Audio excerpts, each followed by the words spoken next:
Hi friend, আজ একেবারে bakery স্টাইলের একটা কিভাবে পনির দিয়ে ব্রেড বানাবেন বাড়িতে অনায়াসেই সেই রেসিপি নিয়ে এসেছি।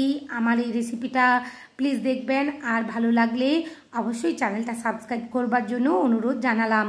আর অতি সহজেই বাড়িতে খুব নরম একটা সফট ব্রেড বানানো যায় পনির ফিলিং দিয়ে। রেসিপিটা না দেখলে বুঝতেই পারবেন না।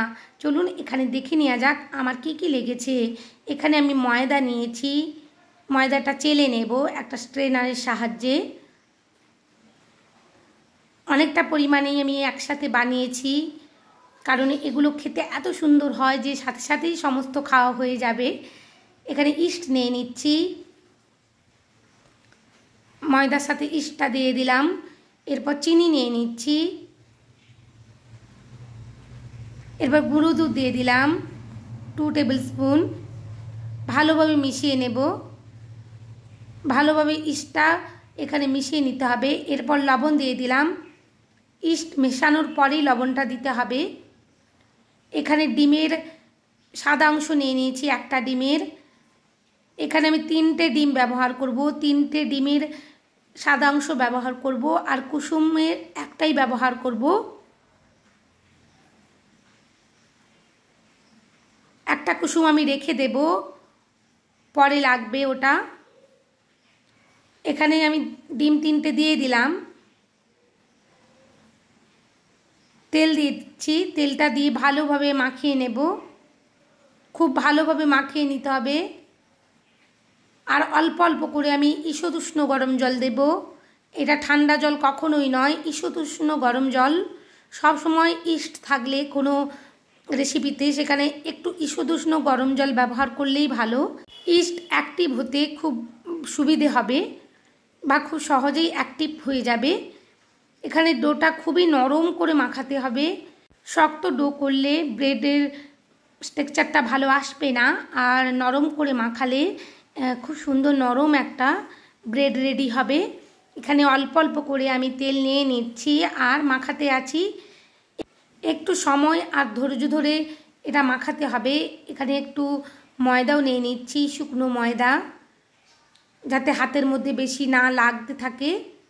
দেখুন ধীরে ধীরে আমি ডোটা খুব ভালোভাবে একটা স্ট্রাকচার নিয়ে আসব।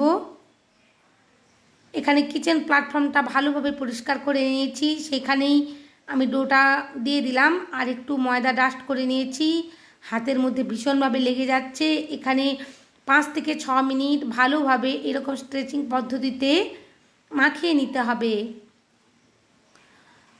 এই পর্যায়ে এসে যত ভালোভাবে মাখানো হবে পাউরুটিটা তত নরম হবে। বেকারিতে আমরা যেই রকম ধরনের পাউরুটি খেয়ে থাকি সেই রকমভাবেই আমি দেখিয়েছি। এরকম ধরনের একটা স্ক্র্যাপার নিয়ে নিয়েছি, স্ক্র্যাপার দিয়ে কাজ করতে খুব ভালো হবে। ধীরে ধীরে স্ক্র্যাপার দিয়ে আমি মাখিয়ে নিচ্ছি। এরা দেখে মনে হচ্ছে খুবই নাজেহালের কাজ একটা, কিন্তু আদৌ নয়। একটু মাখিয়ে নিলেই খুব সুন্দরভাবে একটা স্ট্রাকচার এসে যাবে। আর হাতের মধ্যে একটু শুকনো ময়দা নিয়ে নিতে হবে। ভালোভাবে আমার মাখানো হয়ে গেছে। এরপর যে বাটির মধ্যে আমি মাখিয়েছিলাম সেই বাটিতেই অল্প তেল মাখিয়ে নিলাম, আর ডোটা তারই মধ্যে রেখে দিলাম। আমি ডোটা রেস্টে রাখবো, 3 ঘন্টার মতন রেস্টে রাখবো। যত বেশি এই ডোটা রেস্টে রাখা যাবে তত ভালো কাজ করবে আর ইস্টটা ভালোভাবে অ্যাক্টিভ হবে। এখানে একটা র্যাপিং পেপার নিয়ে নিয়েছি, র্যাপিং পেপার দিয়ে ভালোভাবে মুড়ে নেব। 2বার আমি মুড়ে নিয়েছি। তারপর একটা ঢাকনা দিয়ে চাপা দিয়ে আমি 3 ঘন্টার জন্য রেস্টে রেখে দেব।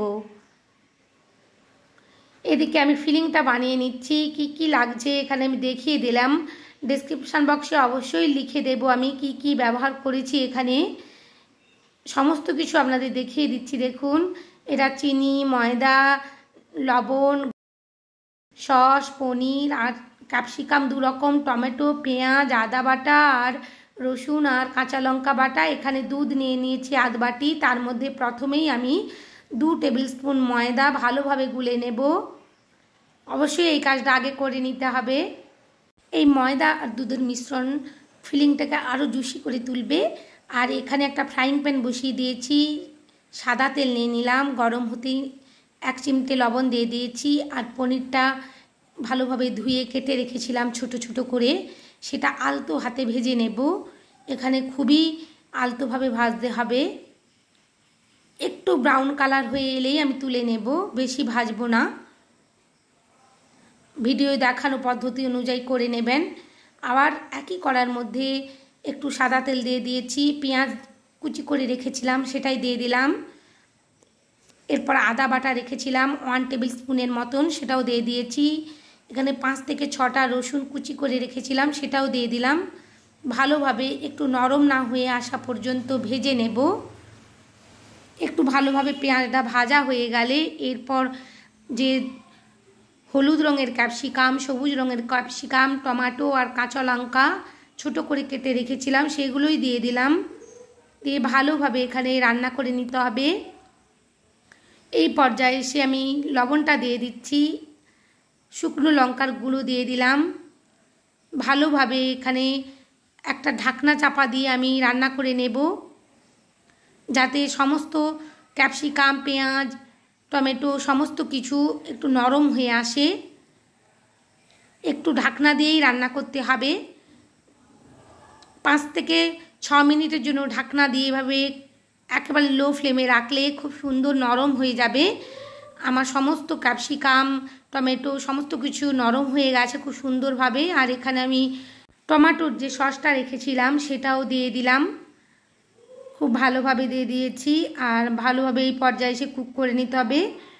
আর একটু জল দিয়ে দিলাম 3 থেকে 4 টেবিল স্পুন,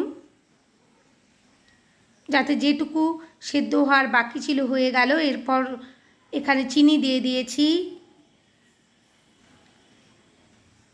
একটু ধৈর্য ধরে সময় করে করলেই নিশ্চয়ই পারা যাবে। আর পনিরটা যে ভেজে রেখেছিলাম সেটাও দিয়ে দিলাম। এই পর্যায়ে সেই খুবই আলতোভাবে রান্না করতে হবে, না হলে পনিরগুলো সমস্ত ভেঙে যাওয়ার সম্ভাবনা থাকে। আর আগে থেকে যে ময়দা আর দুধের মিশ্রণটা বানিয়ে রেখেছিলাম সেটাই দিয়ে দিলাম। আর একটু জলও দিয়ে দেব এখানে। ময়দাটা দেওয়ার জন্য এখানে আটকে যাচ্ছে, যেন মনে হচ্ছে রান্নাটা হয়ে গেছে না। আরেকটু জুসি করবার জন্য আমি আরেকটু জল দিয়ে দিয়েছিলাম 4 থেকে 5 টেবিল স্পুনের মতন। খুব সুন্দরভাবে আমার কুক হয়ে গেছে, ফিলিংটা রেডি হয়ে গেছে। আমি ঠান্ডা করবার জন্য রেখে দেব। এদিকে আমি 2টো বেকিং টিন রেডি করে নিয়েছি, যেগুলোতে আমি কেক বানাই। একটা 7 ইঞ্চির কেক টিন, একটা 8x8 ইঞ্চির কেক টিন বাটার পেপার আর তেল দিয়ে রেডি করে নিয়েছি। আর ডোটা 3 ঘন্টা পর দেখুন কত সুন্দরভাবে রাইজ হয়ে গেছে, একেবারে ইস্ট একেবারে অ্যাক্টিভ হয়ে গেছে। আমি ভেতরের বাতাসটা বের করে নেব। খুবই নরম একটা সফট ডো রেডি হয়েছে। আবার কিচেন প্ল্যাটফর্মের মধ্যে আমি কাজটা করব। এই কাজগুলো, এই পাউরুটি বানানোর কাজগুলো অবশ্যই কিচেন প্ল্যাটফর্মের মধ্যেই করতে হবে, না হলে পারা যাবে না। অনেকটা বড়ই জায়গা লাগে এগুলো করতে। আবার সেই স্ক্র্যাপারটা আমি ব্যবহার করছি দেখুন। আর ধীরে ধীরে আমি মেখে নেব এখানে।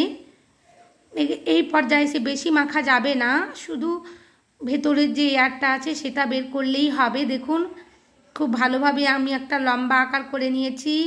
এরপর স্ক্র্যাপার দিয়ে কেটে নেব ছোট ছোট করে। এখানে আমি অনেক পরিমাণের করেছি, আপনারা অর্ধেক করেও করে নিতে পারেন। আমি সমস্ত কিছুর উপকরণ গ্রাম হিসেবে দিয়ে দেব ডিসক্রিপশান বক্সে, সেটা দেখে আপনারা অর্ধেকটা করেও করতে পারেন, কোনো অসুবিধে নেই।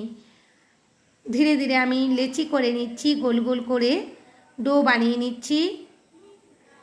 কিছুগুলো আমি লম্বা আকৃতির করব, আর কিছু একটু ডিজাইন করেছি, একটু গোলও করেছি। এরকম ধরনের কয়েকটা বানিয়েছি, সব একই রকম বানাচ্ছি না। একটু ময়দা ডাস্ট করে নিয়েছি, আর একটা গোল ডো নিয়ে নিয়েছি, আর বেলুন দিয়ে ভালোভাবে বেলে নিলাম লম্বা করে। এরপর আমার ফিলিংটা খুব সুন্দরভাবে ঠান্ডা হয়ে গেছে। ঠান্ডা হয়ে যাওয়ার পর আরেকটু জমে গেছে, কোনো অসুবিধে নেই।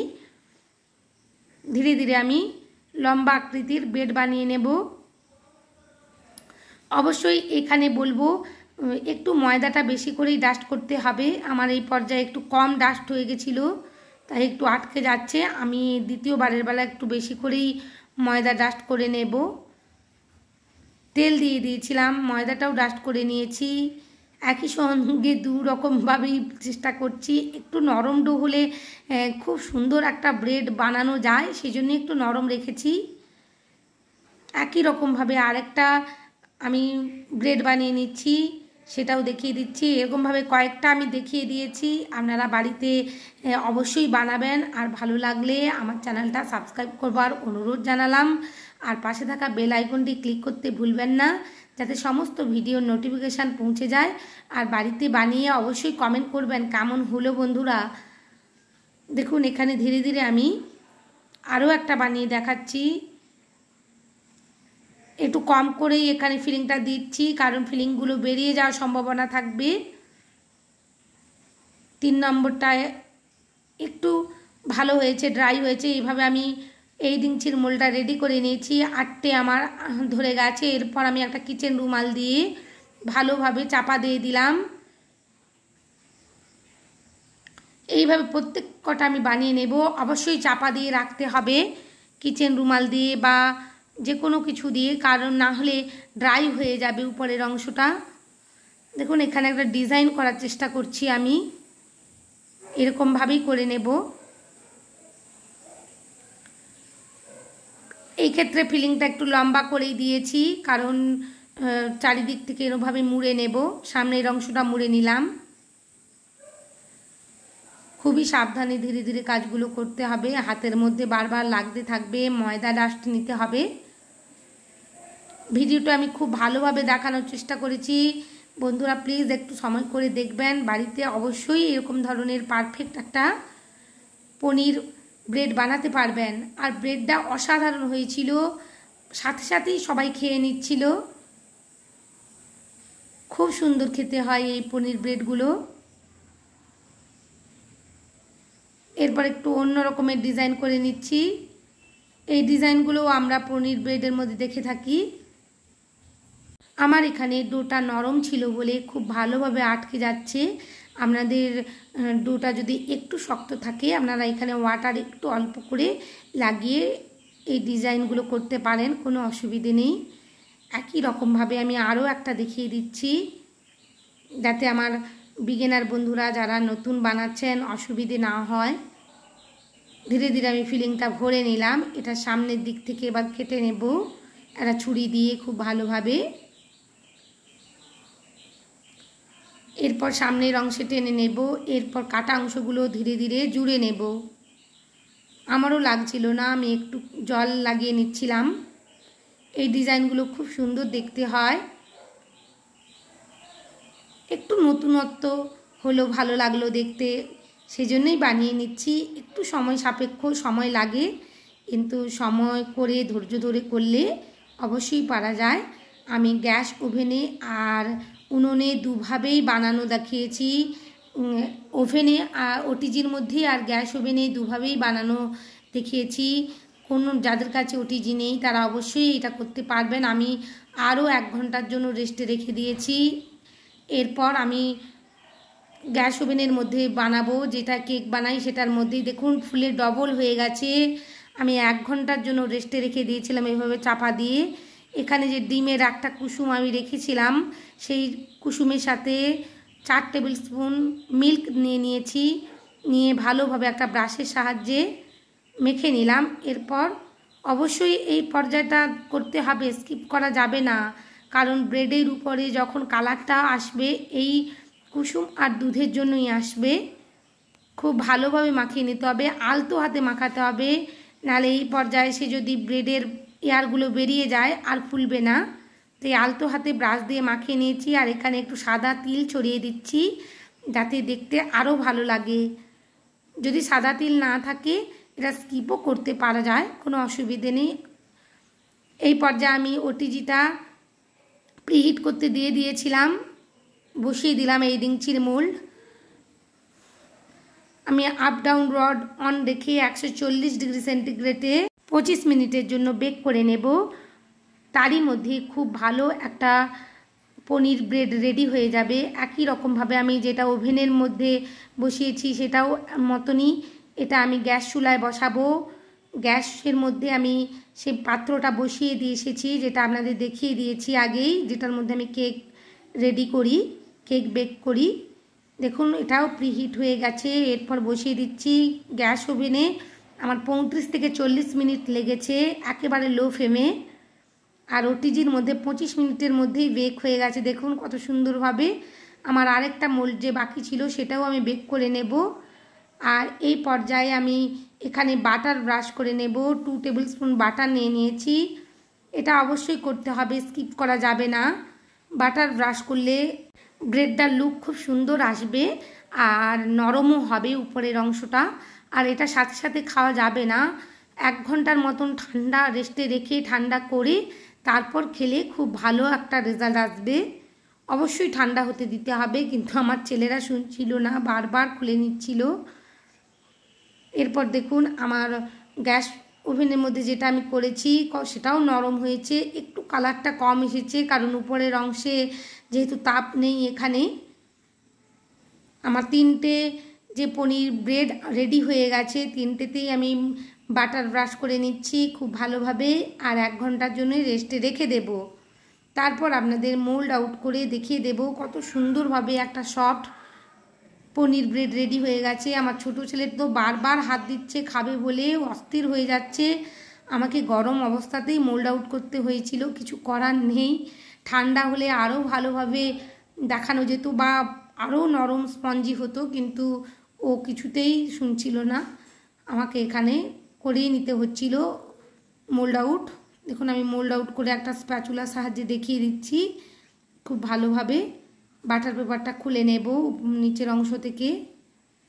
একটু ঠান্ডা হলে নিচের অংশটাও খুব ভালোভাবে সেট হয়ে যাবে। দেখুন কত নরম একটা সফট পনির ব্রেড রেডি হয়ে গেছে। ও তো টিফিনে নিয়ে যাচ্ছিল আর ও সাথে সাথেই নিয়ে নিল। ও দাঁড়িয়েছিল তখন থেকে যে মা আমাকে দাও। আর এখানে দেখুন পেছনের অংশটা যেটা আমি ওটিজির মধ্যে বেক করেছি খুব একটা পুড়ছে না, ভালোই হয়েছে, খুব বেশি বেক হচ্ছে না। কিন্তু গ্যাস ওভেনের মধ্যে যেটা বেক করেছি তার পেছনের অংশটা ব্যাক সাইডটা দেখুন ভালোই একটু ব্রাউন হয়ে গেছে, কারণ নিচের অংশ থেকে অনেকটাই তাপ পেয়ে গেছে ওই জন্য। কিন্তু এটাও ভীষণ সফট হয়েছে আর খুব ভালো হয়েছে। আপনাদেরকে আমি কেটে দেখিয়ে দিচ্ছি।